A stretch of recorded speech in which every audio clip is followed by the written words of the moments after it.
I meant to come out here like 45 minutes ago, but I got caught up in the Adam Goldstein stream. He's a perfect example of just a normal guy that has that unfortunately probably gets lumped into his group. I talk a lot about the JQ. Well, not a lot, but relative to a lot of other cowardly people, I have no problem discussing it. But I've grown up with them, you know, lived with them, had girlfriends that were of that persuasion, and you gotta. What I always try to get across is that the group that's doing all the evil shit is just a subgroup of the larger group. Like the guys I knew growing up. When I was growing up, the guys I knew growing up with, who I was very close to, they didn't have kids in their basement awaiting Purim to drain the blood out of them, to put in the matzah so they could double dip. They weren't doing that shit. In fact, you know, it wasn't even an issue. There was nothing about them that tied into that cult at all. Because it's a smaller group within that group. And unfortunately, people a lot of times will paint an entire group of people with the same brush. And yes, there is like what do you call it? There are hallmarks, you know, I guess is a nice way to say it, of certain groups, that certain groups do this more or that more, or are more prone to being a certain way. But it's not uniform. I mean, it's not everybody. It's not logical that it would be. And in fact, in that particular group,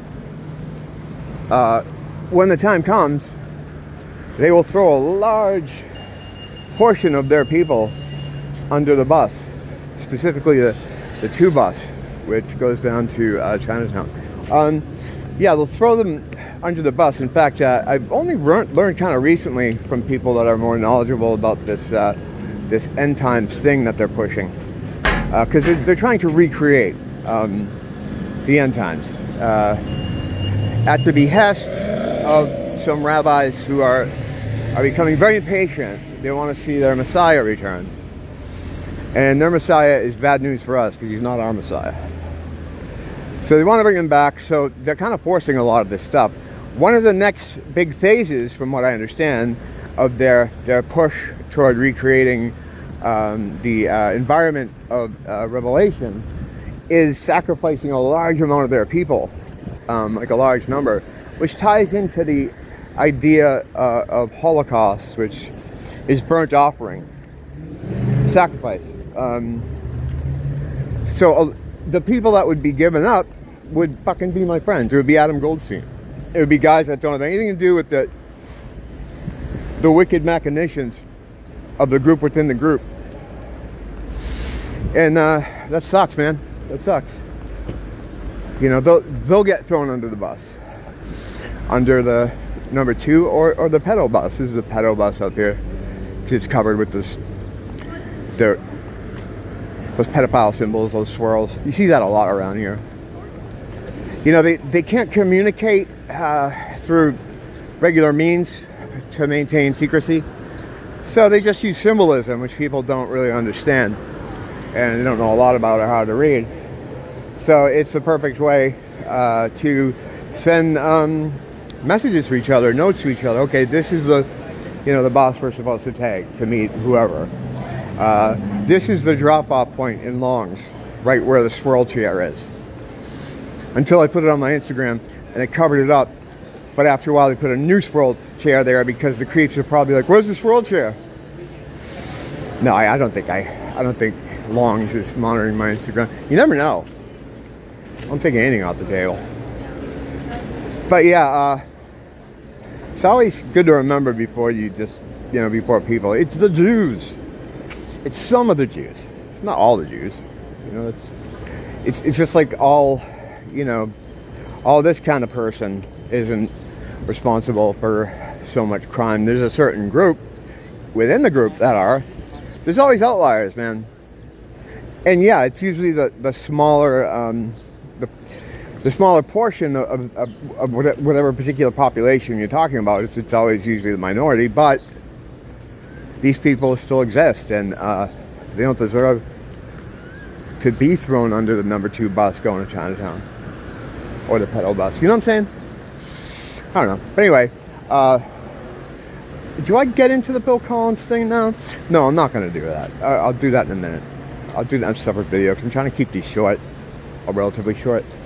I was doing a video from Schizo Garage last night about the all these new truth critic channels, where there are all these guys now that come out to be critical of all the truth things and point things of the truth channels and point out, well, this guy is a shill because he's got this, if you see his clock is at 9, you know, and this over here is a cat's eye, you know, that kind of shit. What they do is, a lot of these truth guys that the genre has kind of exploded, and it is, I guess, tangentially related to what I do here. I mainly talk about metaphysical subjects, meaning just things you can't see, things that aren't solid. So as far, I mean, we do touch on some truth stuff, but it's not the focus. But when I started doing this a couple of years ago, there wasn't a lot of people doing it. And as things have gotten more weird, and things have needed more explanation for those who are aware and can see, and have started tying the red string between pictures, a lot of these guys have come up to explain it, or to talk about it, or comment on it. There's one guy in particular I'm watching yesterday, and a new guy, you know, there's a lot of these people popping up, and he's talking about the degeneracy in, like, I think it was advertising or something, and how they always have to involve children in these sort of strange scenarios, which I don't like either. But there was one point where he's like, I forget exactly what he said. I saved the transcript part of it though, because it's hilarious. Because he's saying something like, you know, and now he's going to involve children in it, and I, for one, I'm not going to stand for it anymore. The very next line, our merch store has new t-shirts. You know, it's like, I don't know, if you're out here trying to talk about spirituality and trying to help people understand things and to help yourself understand things, because it's a two-way street. I mean, you know, that's what I'm looking for too. I'm looking for answers myself, and hopefully by connecting with other people here, I'll be educated a bit more, and that seems to have happened for me anyway. But if you're out here doing that kind of stuff and you're trying to monetize it, I don't know, it's not a good look. Like, and then, like, this guy in particular, he's just sitting in a chair in a room with, like, you know, mood lighting that you can buy at, like, Ross for 10 bucks. And he's talking about his Patreon and merch and, you know, donating to the cause. It's like, what cause? How much money do you need to sit in a chair with, you know, the mood lighting's already bought, right? So what the fuck are you looking for money for? I don't get that at all. I don't understand it. It kind of undermines what you're saying. It makes me kind of think that you might be one of these gatekeeping guys, because in any kind of situation where you look at the pop culture criticism sphere, God, man, like, all those guys, and the reason they are plants is because, just to break it down quickly, Hollywood knows it's doing some fucked up shit, whether it's for ESG money or, I don't think it's that, because it's never about money. They make the money. They don't need money. It's called social engineering and social programming. So what they do is they put all these guys out there to criticize them. It's controlled opposition. You know, it's like they want to control the conversation of how they're going to be criticized. You know, like, they got all these guys to follow the same script, and you can see it whenever, like, a new thing comes out, like, oh no, the Teletubbies have gone woke. The sanctity of the Teletubbies has been penetrated here. woke Hollywood is ruining them. It's like they're really scraping the bottom of the barrel because they've done this to every franchise. But all these dudes, it's like they get the memo and they just do it. And yeah, they're being critical of Hollywood, but at least it's a controlled criticism. No one's ever going to bring up the JQ in any of that. You know, it's just not going to happen.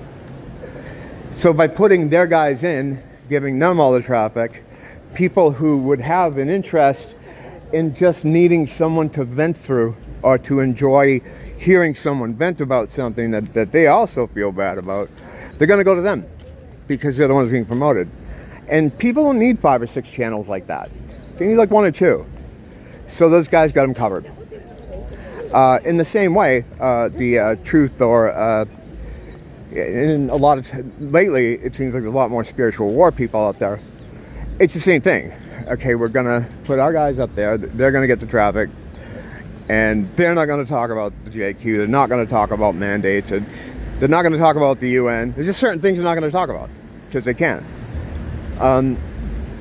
The interesting development here is now there's a bunch of channels that are critical of those channels. And I did a video about it, and I thought it was good. You know, not my video, but I thought the idea was good. That they have people that would call these people out. I think I mentioned Niven and a couple others. I put their links up. I gotta stop doing that because I send people to people and then I watch these people a little bit longer and I'm like, oh, okay. Not Niven. I haven't really found anything weird about him. But a lot of these guys that are there to be critical of the truth people are plants themselves. The veil allows you to see these things. And oftentimes they give it away themselves because they kind of have to. They have to show you what they're doing to you. And if you don't do anything about it and you accept it, then all's fair in their world. It's terms and conditions, evil works and contracts. This is how it is, you know. And also they do the truth with bullshit thing. They'll put out a little truth in there. And for a lot of people, that you know, it might be mysterious why they do that. Like, why, if they're shills, are they putting truth in stuff? Because truth has a certain frequency. It's on a certain vibrational frequency.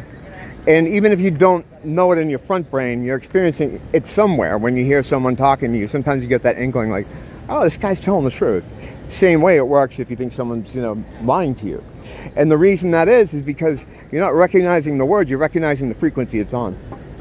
So their move is, if they mix the two, it creates a sort of it'll muddy up the frequencies. So you're getting these things in your mind saying, wow, I think this guy's telling the truth, and then it mixes with the bullshit, you know. So then you can't really decipher what is real and what's bullshit.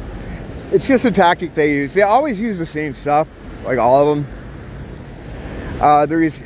How successful they are just depends on how good the guy is, how good of an actor or whatever. And all these guys are from Hollywood, still work in Hollywood. I've brought that up on a couple comment sections, and they weren't happy about that. But because they're all actors, you know. If you notice these guys, a lot of them that are critical of whatever it is, pop culture or truth subjects or spiritual war subjects, they'll always have some kind of section of their channel where they're doing like a skit, or they're doing a character, or maybe they themselves, the person that's doing the presentation, is a character themselves, because they want to prove that they can do it. They're good enough to go to Hollywood. Because the way it's set up is they have, like, you know, the good-looking people, they send to Hollywood. The ugly-looking people, they send to politics. The real fucking freaks, they send into in the religious sphere. So YouTube is like a lower rung for these controlled opposition guys that work for the beast, but they want a bigger shot, and sometimes they get it. Sometimes they get it. I was watching this one travel channel because she's talking about DMT, which I've never tried. You know, I was kind of interested in it for a while, but I don't know. I don't think it's necessary for me. But I was watching her story, and I was noticing she had like a couple million followers. I'm like, what is this chick's deal? Like, where is she from? And I looked, and apparently she won some kind of contest to get this channel, whatever, yada yada. So I'm looking at pictures of her online, and my view goes right to one where she's doing the one eye symbolism thing, and I'm like, oh, okay, yeah, I see. You know, they're all, most of the people on there are plants or shills, and if they're not, and in the case, and could have been the case for this woman, where they see you doing something, and this happens in music too, where they see you doing something interesting that they can then use as programming or a weapon or social programming, and the beast takes you under the wing, or opens his mouth and it makes an offer for you to get in. And that's mentioning how Patrice O'Neill explained this in show business, like there's a line, of people trying to get into the beast's mouth. Because once you're in the belly of the beast, things are great. You're making the money, people love you, you have the fame, all that kind of stuff. But then if you fuck up or you do something wrong or, something against the beast, you reveal too much, whatever, you have to really watch what you're doing there. When you're that close to Satan, he's got his eye on you, So when they screw up, the beast shits them out. And amazingly, what happens is they then get back in line to go right back into the mouth. And that's just how it is with these people. So yeah, I was just noticing that the truth critic channels, a good amount of them, outside of just a few that I haven't really figured out yet, are plants put there to be critical of the plants they already have. And what this does is it creates this whole reality. It helps to create this reality that seems real. Because these guys are blowing the whistle on evil. Oh, but these guys are blowing the whistle on the evil whistleblowers, saying they're not actually evil whistleblowers. So what it is these guys that are being critical of the critics are taking the place of like what someone like me would do. Because there is a lot of people doing the kind of stuff I do, just trying to expose spiritual warfare and how it works and blah. But they don't want people watching me, because I'm not tied to the beast at all. And so they'd rather put a guy out there that they can funnel all the traffic to, give all the hits to, and he appears to be doing the same thing I'm doing. Maybe with a better production, more video output. They can put out 20 videos a day because that's just they don't have to work. So it's like, that's just how it's done. But a lot of people don't realize that, and it wasn't something that I realized like overnight either. I had to take a while. It took a while to figure this kind of stuff out, as everything does, But yeah, so that the anti-shills are shills themselves. It's tough, man. You just got to use your discernment and really think about what people are saying to you. And don't just look at what they're saying to you. Look at their actions and what they do maybe elsewhere on social media. If they're in another medium, the creator in another medium, what are they creating? Are they making dark works? You know what I mean? You gotta look at that shit. Eventually, the more you do it though, the more it hones that the sort of spiritual kind of what is that thing? I don't know. The spiritual sensor, I guess. I don't know. I had a better word for it, but I think everyone understands what I'm saying. The more you'll be able to snip it out, the easier you'll be able to snip it out. It's going to be fun. Yeah, I was going to talk about Phil Collins. I'll come back and talk about the Phil Collins thing, because it's pretty interesting. To me, I didn't plan on doing like a whole thing on a whole series on Genesis. It just kind of happened that way. But yeah, I'm going to go scrounge up some coffee. Don't blame the teacher, blame the school.